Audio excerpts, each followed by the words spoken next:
So, many of the people who were with Mary believed in Jesus when they saw this happen. What was it that they saw happen? Anybody remember?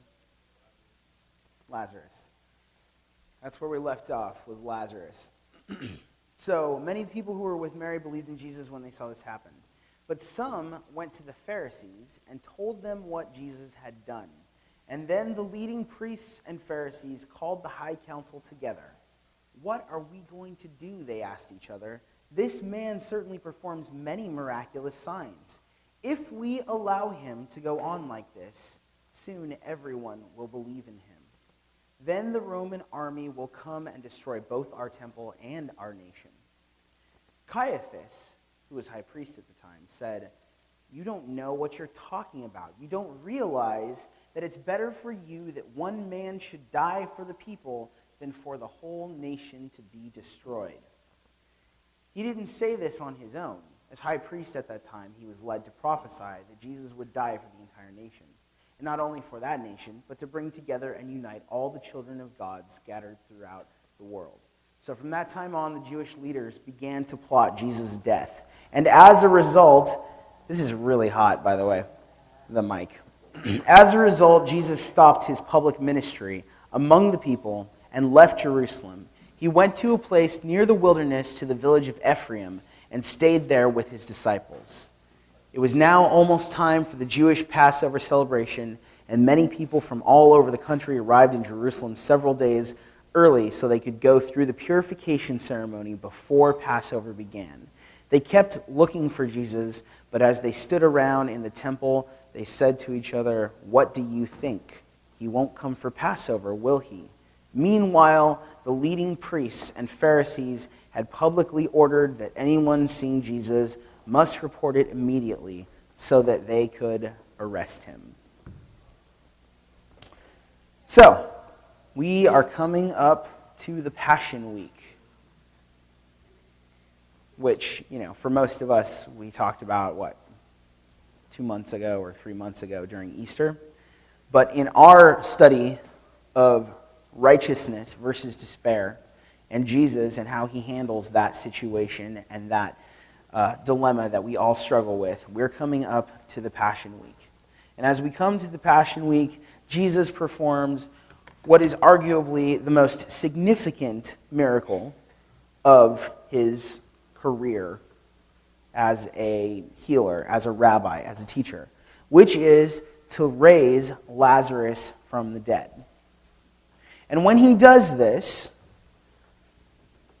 people believe in him, as they have in the past.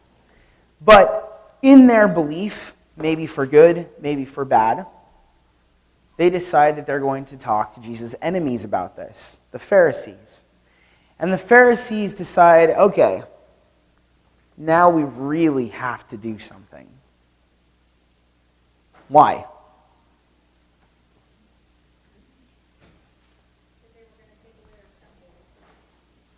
Well, that's the justification.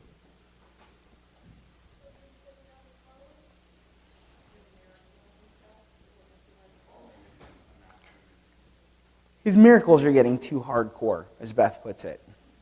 Let's put it into perspective. If you're fighting a war and the enemy can't be killed,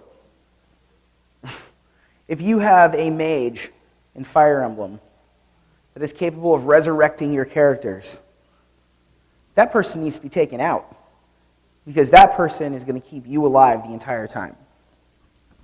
What is happening here is that the Pharisees have decided that now this is too big, too much of a problem. First, he takes our prophecies and he applies them to himself. He even claims to be God. He starts doing miracles. He takes the Sabbath. He takes our power from us. He takes the people from us. Now he even takes death from us. He even takes the consequence of not following the law from us. Think about the significance of that. Everything that the Pharisees had based their entire power structure on was what?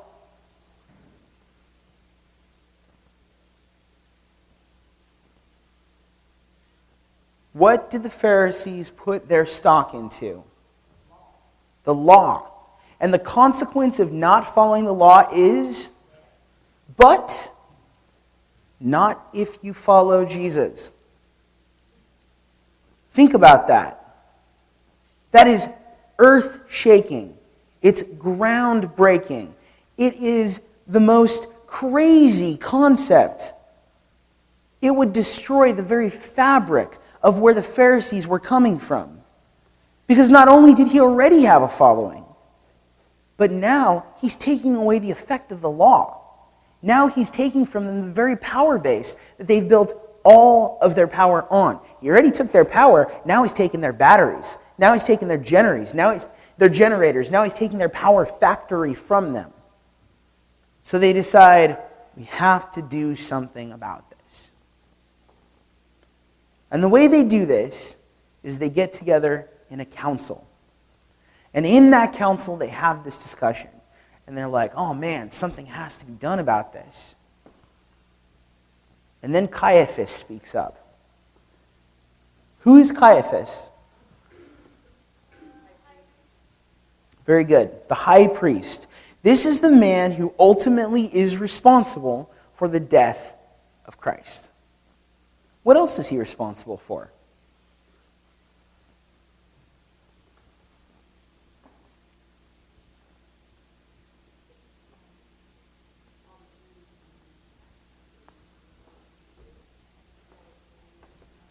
Yeah, the high priest is the most powerful Jew. He is responsible for the legality of the Jewish nation just as much as he's responsible for the spirituality of the Jewish nation. Now, yeah, they had Herod Agrippa, okay? They had a king, Herod Agrippa. But that king was just a puppet of the Roman Empire. He didn't really have any pull or say. If Caiaphas wanted something done, Caiaphas got something done. He was essentially a mob boss. He was the mob boss of the Jewish mafia at the time. So Caiaphas speaks up. And Caiaphas basically says, you don't know what you're doing. Now it's interesting that he says it this way, because what's essentially being said by the Pharisees is, what are we going to do? So they recognize that there's a problem. What are we going to do, they asked each other. This man certainly performs many miraculous signs. If we allow him to go on like this, soon everyone will believe in him. Then they'll come. The Roman army will come and they'll take our temple out. And what is it that Caiaphas does? He says, you don't know what you're talking about. Why would he say it that way? Isn't he agreeing with them? He's agreeing with them that something needs to be done, right? Except, they're not doing enough. Caiaphas makes a very bold statement, one that Mr. Spock will make, and possibly somebody else in an alternate timeline. Spoilers. And it goes like this. The needs of the many outweigh the needs of the few, or the one.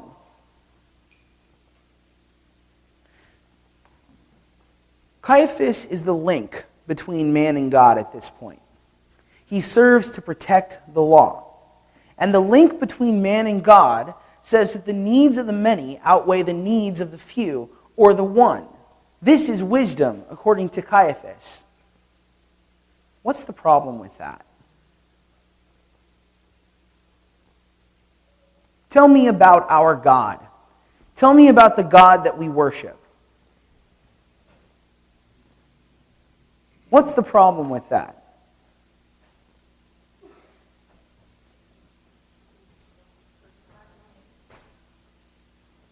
What did you say, Beth?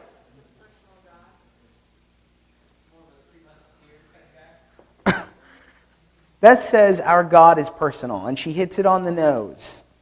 Our God knows us. Our God cares for us. We say that Christ died for us. That's a little too simple. Christ didn't die for us. He died for you, and he died for you, and he died for you, and you, and you, and all of us, but in the least inclusive way that you could put it, because it wasn't about us as an organism so much as it was about us as the individuals. God died to save you, the individual. So Caiaphas makes this claim that being godly, being righteous, means that the one person, the one distinction, must be sacrificed for the whole. Is that godly?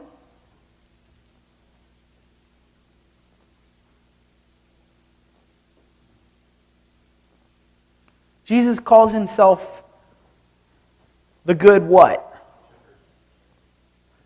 And as the good shepherd, what does the good shepherd do when one of his sheep goes astray?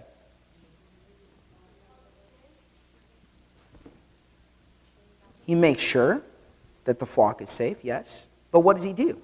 Does he write them off and say, better that the one go away than my flock be disturbed?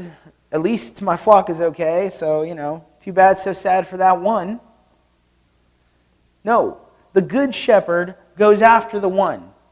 The good high priest would have gone after Jesus to bring him to God if he really felt that he was a threat. He would have tried to bring him in, to bring him into the fold, to understand what was going on.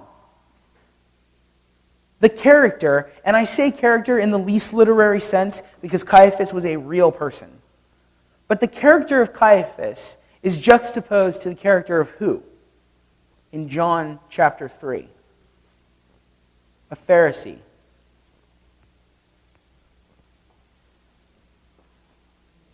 Nicodemus, very good. Nicodemus, a respected elder of the Pharisees. He doesn't understand. And so what does he do? He goes to Christ. He goes to Christ to understand. And there's evidence that Nicodemus walked away with salvation because of that. And he walked away trying to dissuade the Pharisees of their actions. That's a juxtaposition to Caiaphas, the leader of the Pharisees, who instead of going and talking to Christ himself, just wants to get rid of him. And he justifies it by saying that the needs of the many outweigh the needs of the few or the one. But that's not who our God is, and that's not righteousness. Now this idea of the needs of the many outweighing the needs of the few or the one, this grand scheme that seems righteous, that seems wise, had already transpired down, had trickled down. It had trickled down to the other Pharisees. Right before Caiaphas speaks up, the Pharisees say this. Then the leading priests and Pharisees called the high council together. What are we going to do? They asked each other. This man certainly performs many miraculous signs. If we allow him to go on like this, soon everyone will believe in him. There was once a high council called where a statement very similar to that was made. If we allow them to go on like this, soon there will be nothing that they can't do. What am I referring to?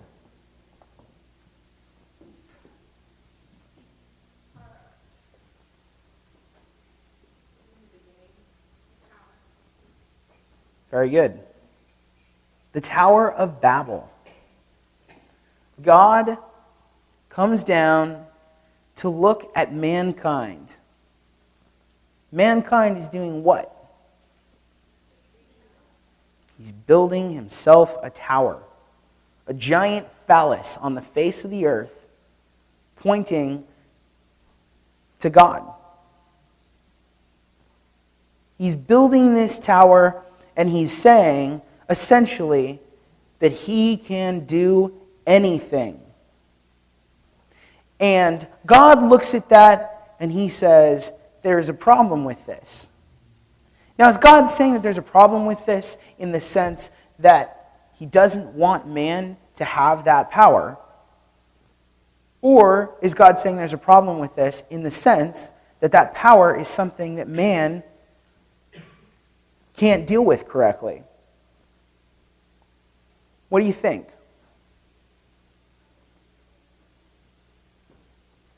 I think that it's because man couldn't deal with it correctly. And here's why. Because God is a personal God. And it's very, very telling that the juxtaposition of the Tower of Babel, where God calls a high council together of himself, where God in a theophany talks to himself and says, here's a problem. He calls this high council together and he says, if this is allowed to continue, they will be able to do anything. This is a juxtaposition to what happens in John, where the Pharisees, speaking as authorities of God, call a high council together and they say, not of man, but of God.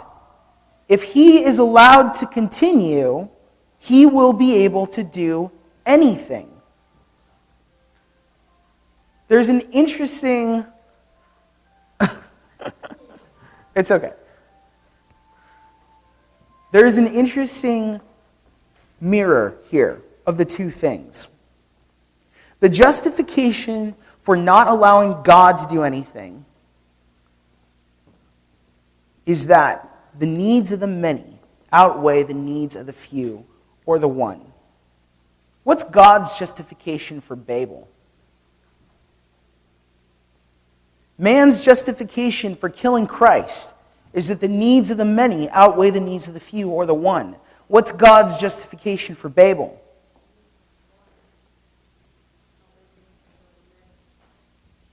The needs of the one outweigh the needs of the many. How do I get that?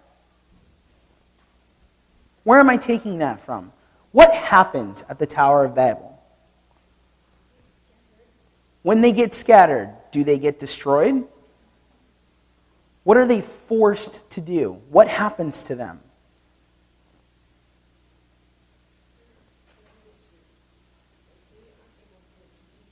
They're not able to communicate.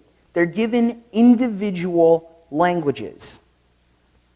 They're given the responsibility to care for the personal, the distinction.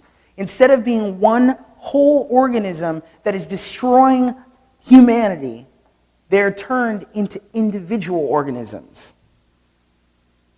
God's way of dealing with a whole issue, with a whole problem, is to target the individual and to work on each individual little thing until it's capable of being what? What? A whole. Until it's capable of being responsible with being a whole. Are we supposed to be separated from each other? Is that what God intends? It's not. God does not intend us to be separated from each other. But if we are put together in the wrong way, what happens? We don't work. What is the most famous love story in history? Romeo and Juliet. I knew you were going to say it, and I picked it for a reason. What reason did I pick it for?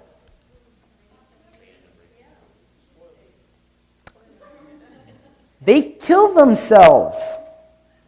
We are so enamored with the romanticism of being one.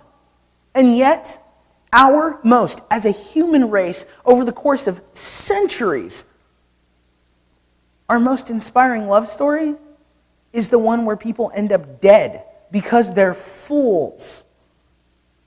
What does that say about what we put stock into as a human race?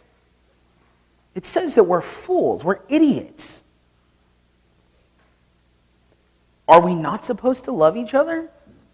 Of course we're supposed to love each other. But when we do that, we do stupid things, like erect a giant phallus to God. Is that what God wants? Is that what we should want? It's true. God makes the statement that if man does this, he could do anything. But that can be negative. And in this case, it is negative. God cares about the personal. The personal must be preserved in the whole. We are not to be drops of honey in an ocean that dissolves amongst the midst of it all. We must be both personal and both whole. And the righteous person cares about the personal. The righteous person cares about the personal. A righteous war does not say, for the sake of God, I'm going to eradicate these people. Now, is that to say that there will never come a time where there is such a thing as a just war, according to Augustine? Was it wrong of Winston Churchill to make a stand against Adolf Hitler? But we must consider the value of the personal. It would be wrong of Winston Churchill to not mourn the loss of the lives that are taken, to not have a heavy burden on his heart. That would be wrong. And when Caiaphas comes up as the righteous person, as the standard for righteousness within the Jewish community, and says, "Oh, you're being too nice. What are you talking about? We just need to do something about it? No, we need to get rid of him." That's not righteousness.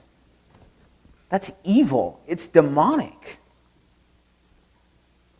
It's as predicted. God knew. And we need to be careful about how we view righteousness.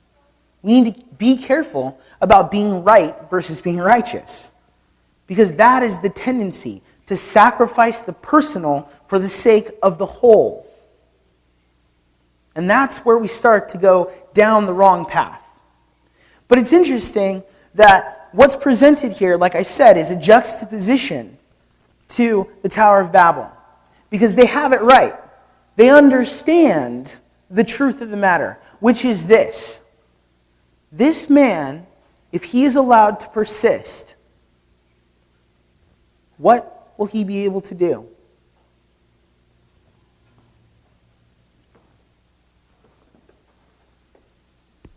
Everyone will believe in him.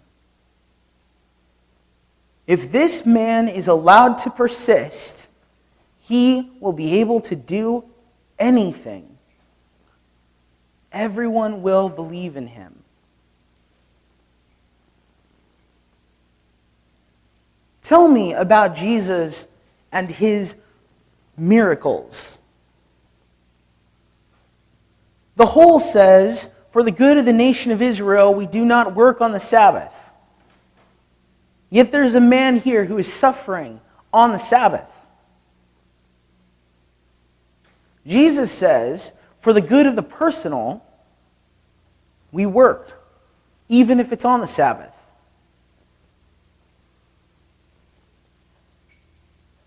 Later on, we see a woman who had some major issues.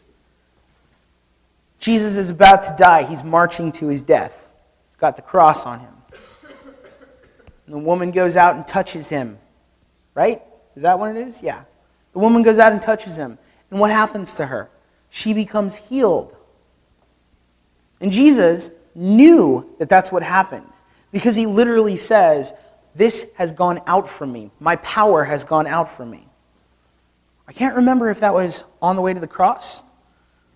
But it did happen. There you go. He was in the crowd. And the power goes out from him. In the middle of a crowd, Jesus recognizes the evidence of a personal interaction, and he gives credit to it. When Jesus weeps, we talked about this last week, or 2 weeks, last week. Last week? We talked about it this month, last month. When Jesus weeps, for Lazarus. He does weep. Yes, because the people don't understand. But he also wept for Lazarus. Lazarus was his friend.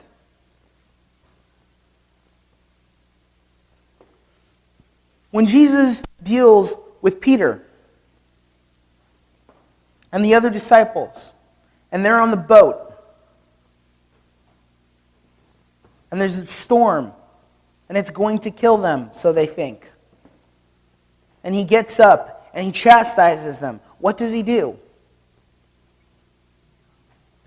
He calms the storm, even though they weren't in danger. When his mother says to him, before his time, can you help these people out? Yeah, he chastises her a little bit. But what does he do? He throws the best party that the world has ever seen. These are all personal things. Jesus did not set up a clinic in Jerusalem and invite people to come to his clinic and day after day, hour after hour, from 8 to 5, perform miracles for the Jewish community. This is not a communal activity for Jesus. This is a personal activity. And all of these stories that are preserved in the history are preserved that way because they're personal. So, what am I saying about a righteous person?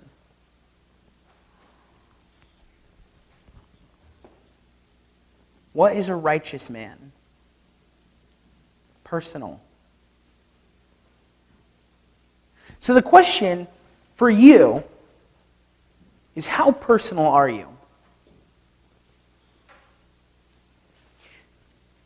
It's really easy as a father and a husband and as a leader to not be personal. It is. You get swept away by work. You know? It's probably, for me, the hardest thing. It's something that I struggle with. It's something that Michelle and I talk about, is how to continue to be personal with Sophia while still maintaining the proper balance of relationship with everybody else. And it's something that I personally am scared of. It scares me to think that there might be a time where Sophia thinks that I'm more of a father to the girls at Haven than I am to her. A righteous man bears the burden of personality on his shoulders. How righteous are you, men? Are you just taking care of the women? Or do you know each and every one in a personal way? Are you just thinking of people as a unit? Brittany and Adam. I hang out with Brittany and Adam. Therefore, I know Brittany and Adam. But I don't know Brittany alone, and it's uncomfortable when I hang out with Brittany alone. That's not true, but I'm making an example. I'm not comfortable with hanging out with Brittany alone or Adam alone. It's got to be the two of them.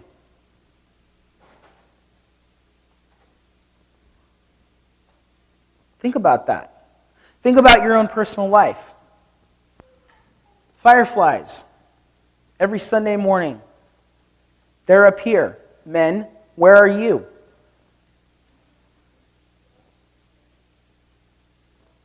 The women, they get it. It's just a thing. The women just get it. For whatever reason, they get the responsibility to be personal. But the men have this concept in their mind that we do things. And the good of the many outweighs the good of the few or the one. So as long as I'm getting this done and that done, and the whole ship is sailing, then I'm doing what I'm supposed to as a man. But that's not who Christ was. Christ, he took the burden of it all. The whole ship plus the personal.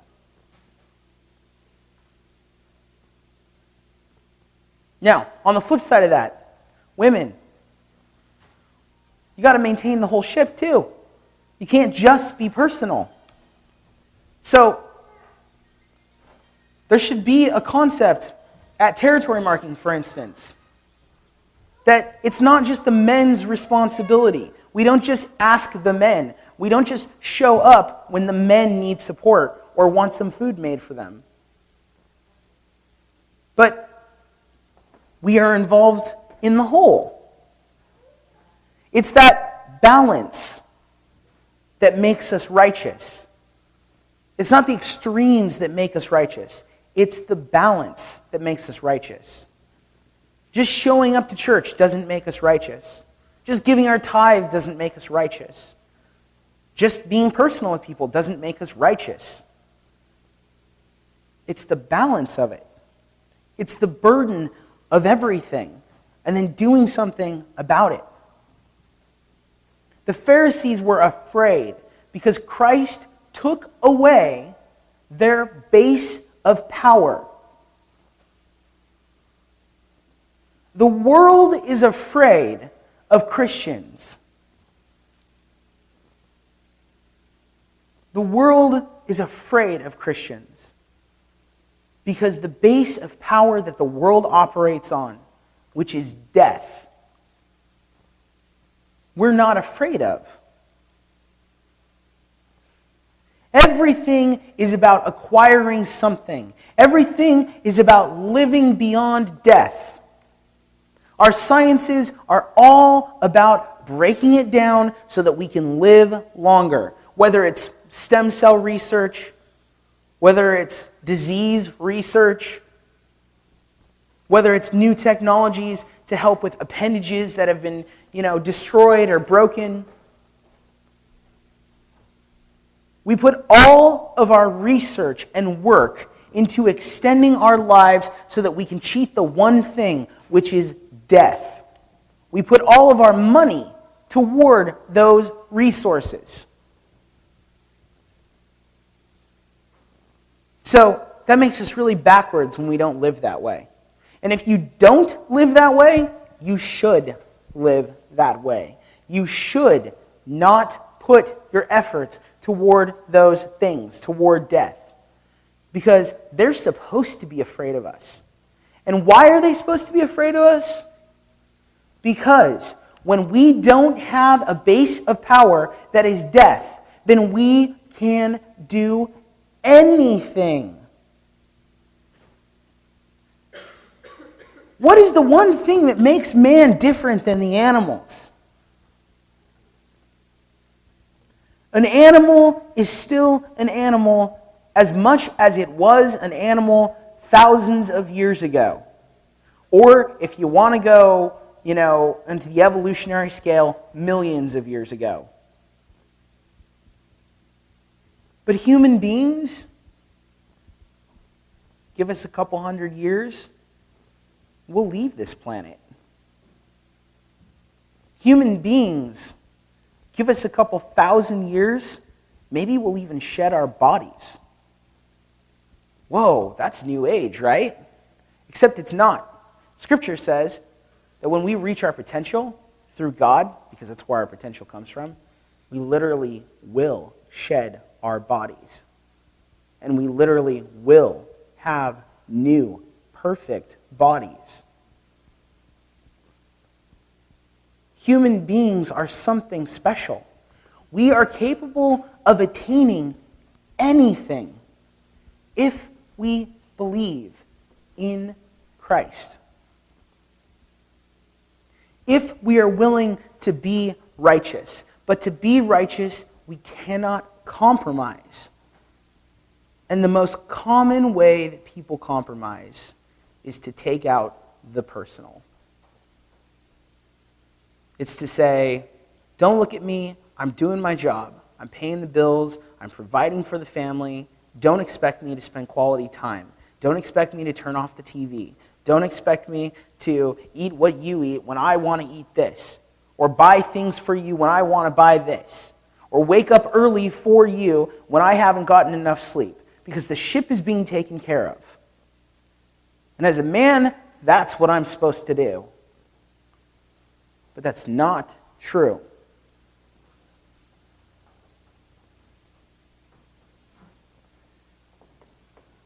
The righteous man bears the burden of the personal. And they should have been afraid. Because this one person, and we can say that he was God, but I tell you that yes, he was God, but he was fully man at the same time. And this one person bared the burden of the personal. And look at what he accomplished. People who are way less perfect than Christ have bared the burden of the personal. And look at what they've accomplished. People who said, slavery, for instance, it's not okay. These are people. People like MLK, for instance, MLK, Jr. He was forced into the situation.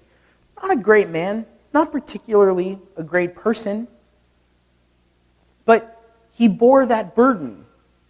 He treated the people like Rosa Parks. He got behind her because she wasn't just a black person, she was a person. Because of that, look at what was accomplished. Christians are dangerous to them. Let me add to it, to us. We are not only dangerous, but we are powerful.